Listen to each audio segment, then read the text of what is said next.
The RSF support, which is being done by the current head of state in the Republic of Kenya, things seems to get messy as African broadcast news, the CNN and other international broadcast news, now saying that Sudanese administration or army has rejected this movement and putting the country Kenya into attack or threat.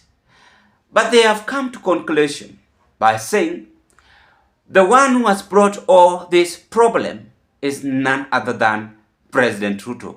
And now, do you know what? His administration is under siege.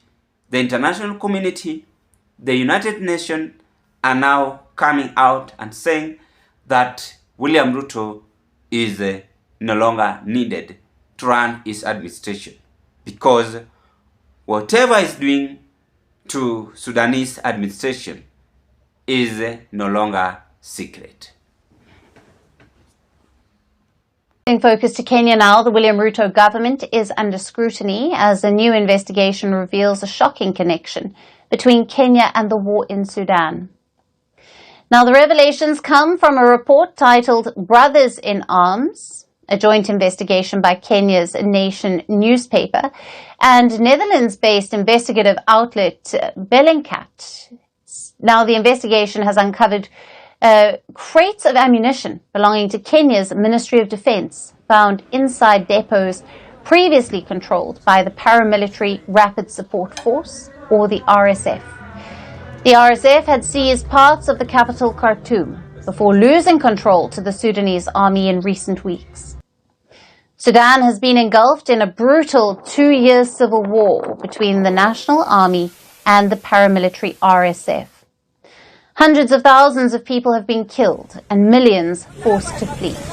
Both sides have been accused of war crimes. The discovery of Kenyan ammunition has raised serious questions about possible violations of international arms embargoes on Sudan and sanctions imposed on the RSF leader Mohammed Hamdan Dagalo. The United Nations has warned that any support to the warring parties, whether political, logistical or military, undermines global efforts to bring peace to Sudan.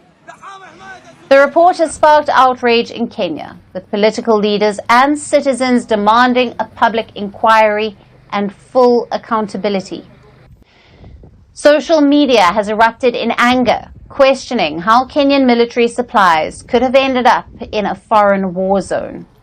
One user wrote, "State House Nairobi is an active crime scene." Another said that Kenya must affirm peace, not war profiteering. The Kenyan government has strongly denied any involvement, releasing a statement reiterating its role as a neutral peace advocate. But the statement was later deleted. It also referenced military support to Sudan's warring parties from other nations like Egypt and the UAE. But many were seeing it as an attempt to deflect blame. The swift removal of the statement has only fueled speculations. This is not the first time that Kenya has been drawn into controversy over the Sudan conflict. Under President William Ruto, Kenya has presented itself as a peacemaker, but that role has become increasingly contentious. In February, Kenya hosted RSF-aligned leaders in Nairobi for the formation of a parallel government in Sudan. That move sparked fury in Khartoum, with the Sudanese government calling this hostile interference. In response, Sudan recalled its ambassador from Kenya and imposed a ban on Kenyan imports. Khartoum has accused President Ruto's administration of siding with the RSF and has rejected Kenya's mediation role in the peace process. As allegations and evidence continue to mount, Kenya's neutrality in the Sudan war and its role as a peacemaker is facing its most serious test yet. Remember, this is not the first time I told you about the RSF. I said here that this RSF is just William Ruto's gaining popularity. Ni kama wewe uko na shida kwa macho, uende utoe shida ingine kwa macho ya mtu mwingine. Ni kama wewe ni mgonjwa, unapatia mwingine dawa ameze ndio apone, wewe ukataa kumeza dawa. That is what William Ruto is trying to do. You know, I don't know who are these people giving the current head of state advice. Badala concentrate na mambo yako kama kiongozi, wewe uko na mambo zingine yenye una concentrate na yenye haifai.